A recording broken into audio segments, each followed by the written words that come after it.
The screen door creaked open behind me as I dried my hands on the towel. I'd just finished rinsing out the coffee pot when my phone buzzed across the counter. Ethan's name lit up. I answered on the third ring. "Hi, honey." His voice came cheerful, rushed. "Hey, Mom. Quick thing. Sabrina's bringing her family this weekend. It'll be 12 of us total. Hope that's okay." I didn't speak. Before I could form a word, I heard her voice in the background, sharp, clipped. "We'll take the rooms with the view. She can use the laundry nook." The line went dead. I stood there for a long moment, phone still in my hand, the towel bunched in my fingers. The faucet continued to drip behind me, steady, indifferent. 12. They were coming here, my house, my quiet place by the water. Without asking, without even pretending to ask. I walked to the window, the one over the sink that looked straight out onto the dunes. Morning mist still curled along the sand. No footsteps yet, just the steady churn of water brushing against the shore. I leaned forward, letting the glass cool my forehead. I'd repainted that back bedroom myself last fall, the one with the ocean view. Hung sheer curtains, pressed every corner smooth. That was supposed to be mine. Now I was being told to sleep beside the washing machine. I wiped the edge of the counter and folded the towel carefully. Too carefully. Then I placed it down and walked to the hall closet. Inside was the old wicker basket where I kept extra sets of sheets. I pulled it down, set it on the table, and stared at the folded linens stacked inside. I didn't move them. I didn't make up the nook. I just closed the basket. The sound of tires crunching gravel pulled me from the back hallway. I glanced at the clock. 9:07 a.m. I hadn't even had breakfast. Through the front window, I counted the vehicles. 4. A minivan, a pickup, a rented SUV, one with a kayak strapped to the top. Doors flew open before engines even shut off. Kids spilled out first, barefoot, already yelling. One carried a pool float the size of a refrigerator. Sabrina's mother walked past me with a suitcase on wheels, not so much as a hello. I watched as she disappeared down the hallway, my hallway, her bangles jingling like bells. I turned and found her in my bedroom, opening drawers. "This one has the best light," she said, placing her purse on my dresser. "Great spot for my meditation." Before I could respond, 2 teenage cousins marched through the front door, hauling a rolled-up futon between them. Another followed with a slow cooker. The last time I saw her was at Ethan's wedding. She'd mistaken me for catering. Ethan appeared in the doorway, sunglasses pushed up on his head, grinning like it was all a surprise party. He hugged me quickly, already distracted. "We brought a few extras. Sabrina didn't want to leave anyone out. We'll get out of your hair once we're settled." I nodded. I didn't say a word. The hallway echoed with voices. Someone had turned on the speaker in the kitchen. My grocery list sat untouched on the table beside it. I walked into the kitchen, filled the kettle, and clicked it on. I moved slowly, methodically, let the noise pass around me like wind. When the tea was steeping, I stepped onto the porch and closed the door behind me. The air outside was still cool. I dialed the number from memory. The inn next door answered on the second ring. "Do you have a vacancy?" I asked. "Yes," the woman replied. "Ocean view or courtyard?" I looked at my house, my bedroom, my ocean. "Courtyard," I said, and I asked how early I could check in. It was just after 10 when my phone buzzed again. I was sitting on the edge of the guest bed at the inn, the TV remote untouched beside me. The room was quiet. No footsteps overhead, no cartoons blaring from the living room. The message was from Lauren. No words, just a link. I tapped it. It opened to Sabrina's public profile. The first image loaded slowly. A wide shot of my porch. My front steps, the morning sunlight still fresh on the railings. The caption read, "So excited to spend the summer in our new beach house." New beach house? Ours. I scrolled. Photos of the kids on my lawn chairs. Sabrina's cousins unpacking in front of my garage. Someone had set a beach towel on the dining table like it was part of the decor. The comments were even worse. "Wow, finally, so happy for you." "Looks like you finally got what you deserve." I shut the laptop slowly. My fingers were cold. There had been no conversations, no offer, no mention of rent. Yet they'd already written a version of the truth that suited them better. I stood and walked across the room. In my closet back home, I had packed one small box I hadn't touched since Nate passed. That box wasn't sentimental. It wasn't full of letters or photos. It held documents, the kind no one ever thinks they'll need until it's too late. I hadn't opened that drawer in months. I'd almost forgotten the key was still on my spare keychain. But now, standing in a stranger's quiet room while my house lit up someone else's timeline, I realized it was time to look again. I reached for my purse, slipped the key into my pocket, and started walking back home. The drawer stuck for a moment before it gave way with a sigh, like it knew I'd been avoiding it. Inside, the air smelled faintly of paper and dust. I slid out the manila folder and placed it on the kitchen table. The trust was right where I'd left it, signed, sealed, notarized last September. Every page carried my name alone, not Ethan's, not Sabrina's, just mine. Beneath it lay the deed to the house and a folder marked System Manual. I remembered the technician who'd installed everything last year. "You'll be able to control every circuit remotely," he'd said, walking me through the app. At the time, I just wanted the convenience. Automatic lights, timers for heating. I hadn't thought I'd need it for defense. Outside the window, I could see the glow of porch lights across the sand. Laughter drifted faintly through the open air, the kind that comes from people too comfortable in someone else's space. They thought I was quiet because I was weak, that my hands were soft because I'd stopped working. They didn't know those same hands had signed off on million-dollar budgets, balanced accounts that could have buried a careless man. I reached for my phone and scrolled through my contacts. First, I called my lawyer. We hadn't spoken since the estate paperwork after Nate died. His voice came through steady, warm, the way professionals sound when they already know what you're going to ask. "Yes, Miss Harley," he said. "Everything is still active. The property's secure under the trust. You're the sole beneficiary." "Good," I replied. "Then I'd like to make one small amendment." When that call ended, I dialed another number, Rick Turner. He'd run the goat rescue 2 towns over for years, the kind of man who never asked too many questions. He picked up on the second ring. "Sandra, been too long." "Rick," I said, glancing toward the lights in my house, "how would you like to spend the weekend at the beach?" He laughed, not yet knowing how serious I was. By Sunday morning, everything would be ready. I left the house just after sunrise. No one noticed. They were still asleep, probably exhausted from late-night games and helping themselves to my liquor cabinet. I walked back to the inn. The balcony overlooked everything: my porch, the garden, the swing I'd hung for Ethan when he was 8. It all looked smaller from up here, almost manageable. At 3:02 p.m., I watched the first signs of confusion. Sabrina came out onto the porch in a tank top, waving a makeshift fan. The AC unit must have stopped humming.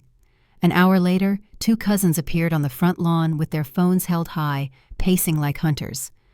I'd scheduled the Wi-Fi to cut at 4 sharp. By 6, the fridge would already be warming, and the dishwasher would beep angrily before shutting itself down. I knew the patterns. I'd set the cycles myself. I sipped my tea as I watched the patio fill with bodies and frustration. Someone tried flipping breakers. I'd disabled manual override last winter. They wouldn't find out until morning that the garbage disposal also reset itself after a full system timeout. I'd left one thing behind, though, a note taped neatly to the guest room door. "This property resets for cleaning at noon on Monday. No storage permitted after checkout." It was printed in polite font. No underlines, no exclamation points, just a reminder. By the time the porch lights flickered off, they were arguing on the lawn, and I was already making a list of everything they had never bothered to ask. By mid-morning, the cousins had stripped down to tank tops and boxer shorts, sprawled on the porch like sunburned laundry. One of them dragged a fan from the back of a car and plugged it into an extension cord that promptly shorted.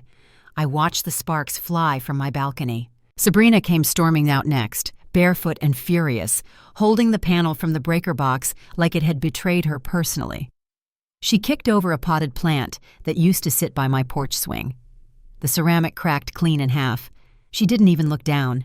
At 10:41, Ethan texted, "Mom, what is going on?" I didn't respond. At 11:03, the power's acting crazy. Is something wrong with the system? Again, nothing. By 11:22, he tried again.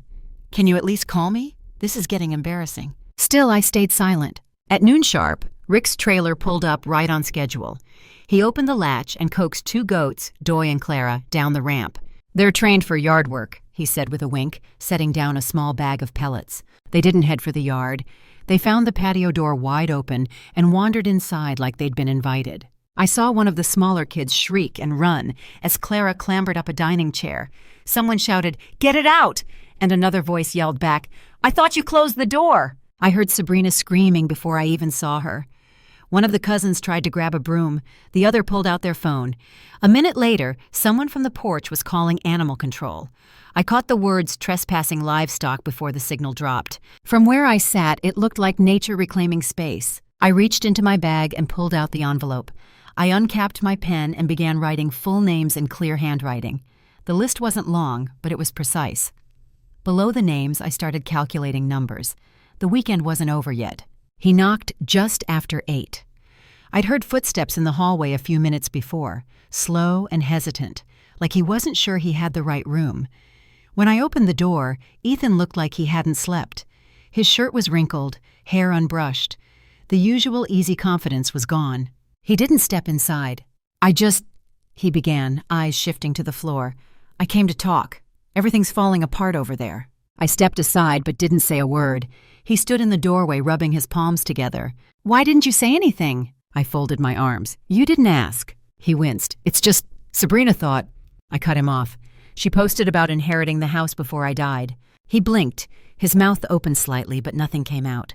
Did you think I wouldn't see it? He looked smaller somehow. Not like a child, not quite, but like a man who just realized he'd bet on the wrong version of the story. I didn't know, he muttered.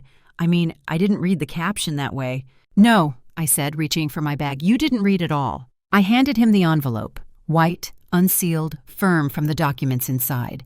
He took it without looking down, like it might burn through his hands. That includes the terms of the trust, I said, and a summary of what was used, utilities, property wear, cleaning fees. Oh, and the temporary animal care clause. You'll find that toward the end. He turned the envelope over once, then again. I don't want to fight, he said quietly. I don't either. For a moment, we just stood there. No raised voices, no pleading, just the weight of everything that had gone unsaid pressing in. He nodded once, sharp and low, then turned to leave. I closed the door behind him and locked it gently. When I sat down at the desk, I opened a new folder and began drafting the notice I would need for Monday morning. The next morning, I sat on the porch of the inn with a cup of coffee and watched Ethan walk across the gravel lot, envelope still in hand. He didn't knock this time. He didn't even come up the stairs. Just sat on the bench outside the office and opened the papers. I could see the way his eyes scanned the first page, hesitant at first, then slower, more deliberate. He flipped past the cover letter and into the lease I'd drafted last fall, back when I first started suspecting I'd need one. It was short, just a page and a half, clear language, plain font, nothing confusing.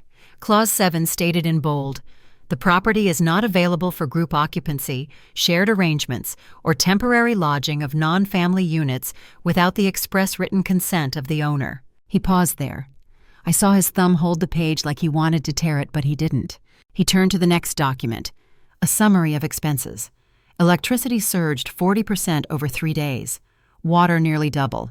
Repairs, 2 cabinet doors, 1 patio chair, a broken latch on the outdoor shower. There was a cleaning estimate from a local service, and below that, a goat handler's fee. No fines, no penalties, just numbers, just facts. When I walked down to him, he didn't look up right away. "No one's being evicted," I said softly. "They're being held accountable." He nodded once. "You should have told me," he said, voice low. "I tried, you just didn't hear it." We stood in the quiet, the morning just beginning to warm. "I'll pay it," he said finally. "I know." I didn't thank him. It wasn't a favor. He tucked the papers back into the envelope, stood, and walked toward the house. I let him go. Back in my room, I opened my planner and wrote out the schedule for the next week. Maintenance appointments, a call with the notary, and a list of everything they'd left behind that I didn't plan on keeping. The house was quiet when I opened the front door. No chatter from the kitchen, no TV echoing down the hallway, just the soft, familiar creak of the hinges and the scent of salt air drifting through the screen. I stepped inside slowly. The air was cooler now, like the place had finally taken a breath. There were no shoes scattered by the entryway, no towels slumped over the banister. The futon that had blocked the hallway was gone. Even the kitchen counters, which had been buried under snack wrappers and open bags of cereal, were wiped clean. Not spotless, but clean. I walked through each room, not rushing. The bedroom doors were open, sheets stripped, closet doors left ajar, hangers clinking softly as I passed. One window was still shut, and I opened it wide, letting the breeze roll through. The goats were gone. Rick must have come early to collect them. There was no sign they'd ever been there. No pellets, no hoof prints on the porch. Just a faint scent of grass in the kitchen that made me smile without meaning to. On the dining table, beside an empty fruit bowl, sat a folded note. My name on the front in Ethan's handwriting. I unfolded it carefully. "We'll stay elsewhere next time, I'm sorry." No signature, no promises, just that. I stood for a moment, reading it twice. Then I walked to the back room, the one they'd claimed on the first night, the one with the best view, and opened the drawer where I used to keep the trust paperwork. The folder was now in my safe, but the drawer still held weight. I placed the note inside and closed it gently. Then I made my way to the linen closet and pulled out a clean set of sheets, this time for myself. As I moved through the house, the floor no longer felt like it belonged to anyone else. By evening, I'd have it back the way it was before they came. And this time, I wouldn't leave it open. A week passed before I noticed how still the mornings had become again. Not empty, just still. The kind of quiet that feels earned. I started in the kitchen, where the cabinet door had hung crooked since the weekend. I tightened the hinge, sanded the edge, and gave it a fresh coat of white. It looked better than before. The spare sheets went back into their basket, folded the way I liked them. I returned the second toaster they'd brought, along with a blender I hadn't recognized. It felt good to clear the clutter. 3 boxes in total, donated to the church thrift store down the road. I walked the rooms with a small notebook, marking little things. Loose screws, scuffed trim, a stain on the hallway rug, but nothing urgent, nothing left broken. Out on the porch, I brought out a chair, a pen, and a sheet of heavy cardstock, the same kind I used to print event signs back when I ran staff meetings. I wrote slowly, deliberately. "This home is not a rental, it's not a retreat, it's not a reward, it's mine." I laminated the paper and nailed it beside the doorframe, just above eye level. No one needed to read it but me, but still I wanted it there, a boundary in plain sight. That afternoon, I sat by the window with a fresh cup of tea and listened to the sea roll in. The screen door clicked gently in its frame. No one called my name. No one filled the hallway with bags. Later, just before sunset, I stood at the front door. I ran my fingers along the latch, checking that it still clicked cleanly into place. Then I turned the lock from the inside. It was the first time I'd done that all summer. And when I stepped back, the quiet didn't feel like absence anymore. It felt like ownership.